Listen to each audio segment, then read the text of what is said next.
My girlfriend tried to baby trap me, but didn't know I had a vasectomy. I'm not the baby daddy. This happened to me over the course of a few years. This is a throwaway and the story may turn out longer than I thought. The backstory is that I have some buddies at work who like to go out with their significant others on double dates. Sometimes I was invited on several occasions, but I let them know I'm not currently dating. So what do? They get me a date. Of course, it's a coworker of a buddy, so we'll call her P. P was a very shy, quiet girl from a family that wasn't as strict or super religious. She seemed out of place at first, but looking back, I think she fit in with the crowd more than she let on. I won't give the names of my buddies because they are not relevant for most of the story, but they are important for how she and I met and one or two other occasions.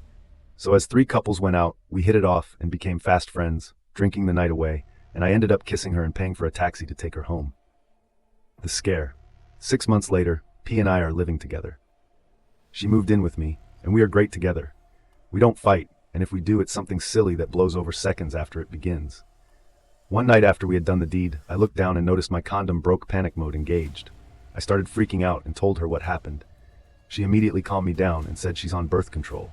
I felt relieved, but then relief turned to surprise. She never mentioned this to me before, did she? She passed it off as something she mentioned to me, but I was busy with Fallout New Vegas at the time. Yeah, this was around when that game came out, so I probably didn't notice her say anything again. Looking back, this should have been a red flag. I chalked it up to extra precautions on her part and felt really good about how well we worked together. She was being responsible for both our sakes, because along with condoms, it can only make things extra safe, right? Nope, she gets sick a week later, complaining that she is always in the bathroom and can't hold food down. Yeah, you know where this is going. The PE stands for pregnant. Now, I'm usually a pretty calm guy, but man, oh man, was I flipping out not at her, mind you. I make pretty good money, enough for her to only work part-time and go to school. I don't go to school. I worked and still do, but in a much higher position in a trade career, which I won't name for anonymity's sake. Babies change things though. That meant she would have to stop school, stay home for several months, and then get a full-time job.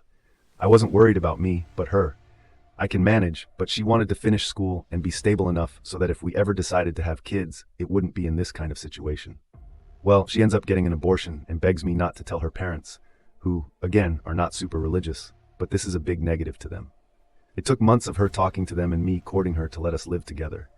She and I were both 21 at this time, so of course I wasn't going to say anything. I was almost shocked at her decision. That's right, hers.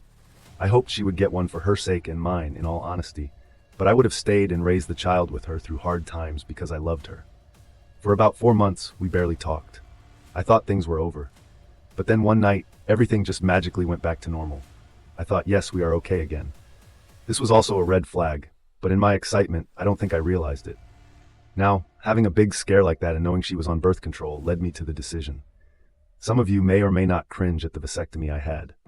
I went in for the consult with my primary care doctor and was referred to where I had it done a week of ice and paid vacation. Now, I know what you're thinking, and I saved some juice for later just in case. And although I should have, I didn't tell P. Now I know that you're thinking, WTF, but honestly, she was on break at the time, visiting family. I wanted to wait and let her know when she got home and not discuss it when her parents were around. I wasn't sure how they would react if they overheard. I'm sure you can see how much her family's opinion matters, and it will come up later too. I was back at work on light duty, and business picked up fast. I had no time to even text or growth. Now, she said she got an IUD to prevent pregnancy. I thought that was odd at first, thinking about how I was snipped. Oh well, maybe she just wanted to be extra sure. Well, not so much. About midway through August 2014, she gets sick again. This time, we have no idea what she could have. I rush her to the ER and become that guy who took his significant other to the hospital to find out she is pregnant. Now the first thing most of you guys probably think I did was scream, "You cheater!" Nope. I acted just as surprised as she did and told her, "It's fine. We can get through this," and I'm with her 100%. The truth is, state laws differ and your results may vary. But here, unless the father signs a birth certificate himself in person, it doesn't count. I made sure. Because the first thing I did after getting some time alone from her was see my company's attorney for a consult. He recommended a good person to seek legal counsel in paternal matters. A week and a half or so later, I meet him and make sure if I have undeniable proof that I'm not the father, I would have no responsibility for the baby, according to our state laws.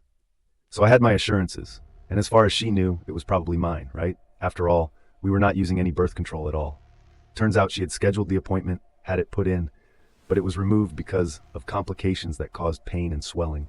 This I was not informed of. Now normally I leave personal belongings alone. I trusted her and did not want to be overbearing. So that looks at your by accident. We both had our own phones, PCs, and tablets, so she didn't suspect a thing. When I searched through, literally no joke guys, hundreds of emails of her back and forth, setting updates, times, and prices. That's right, she was selling for cash, or so I thought. Turns out she was actually having relations for free and selling meds that she stole from patients.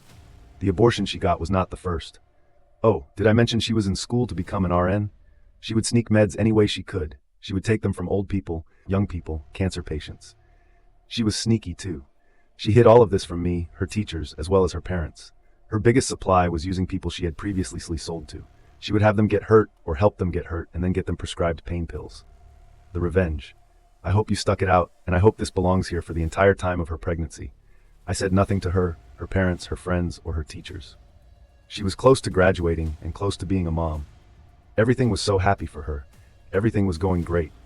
Well, I got an apartment and paid rent for it. Secretly, the place we lived was in her parents' name.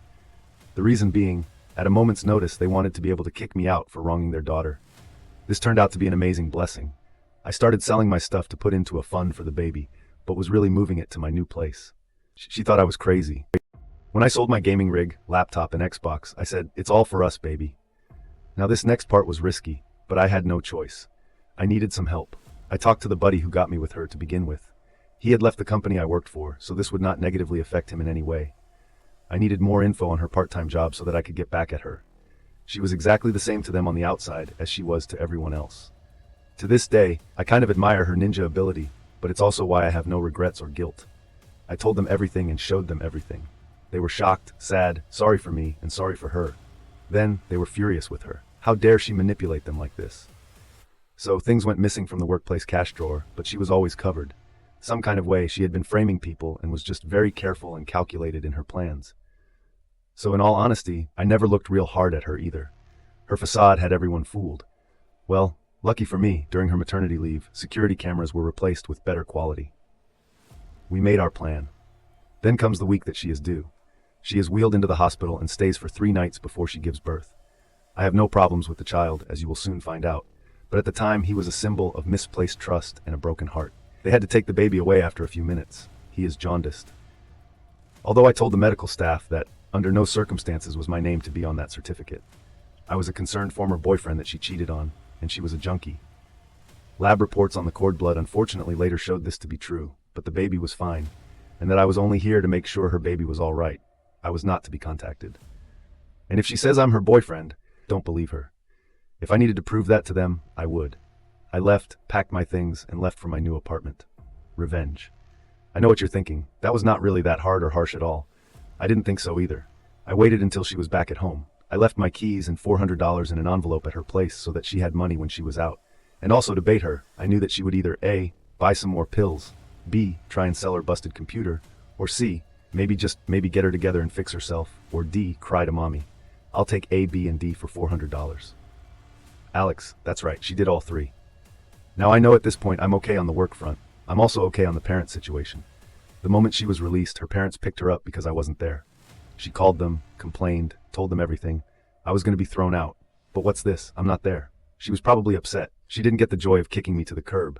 Instead, there was the envelope for her with $400 in it and the keys. I don't know what went through her head, but she was already back into her normal routine. Before long, she must have thought I skipped town completely. Calling work leads to, not heard from him. They were informed, asking, so, leads to, hasn't heard from him. She thought she got off the hook with one baby and nothing else. A while later, she gets fired. Security footage shows her manipulating drawers and framing other employees. She tells her parents it wasn't her. They believe her. Next, her school gets a big package from an anonymous source, letting them know she was recently fired for stealing substances. Now, I am not sure how she got through school and the hospital without these substances in her system, popping a red flag. I know they tested the cord blood from the baby, and I specifically stated she was a junkie. I never dug into it, probably should have. Her school has a zero-tolerance policy against substances. The package also contained the emails, as well as messages to and from buyers, sellers, and anyone else she did shady deals with. Did I mention the hospital? She worked. It also got a package, and the police. Her parents disowned her, fired, expelled, and CPA was on her case to wrap it up. She lost everything, including the baby. He's fine now though, his real dad was found. She basically went back and looked for anyone that could have possibly been the father at that point in time. Kind of impressive considering the guy was 29. Call him D. He had been divorced and was lonely. I understand he had a great house and income, so he was given custody after a paternity test. Best part, the other couple we were with on the first date, that guy, that's right. He actually still works at my company too. I remember when he went through the divorce. I didn't talk to him much, so I had no idea he slept with her. It only took one time. She never told anyone she met for sex. She was in a relationship. He had no idea we were dating. He didn't talk with me enough, and I was in a different part of the workplace at that point. So in the end, she has no home, no friends, no job, no career, a rap sheet, and now her kid is with his dad, and she gets 0 visiting rights. I'm single, still hang out with her parents, and I have my job, my apartment, and best of all, I'm not the baby daddy. Thank you for watching. Subscribe for more.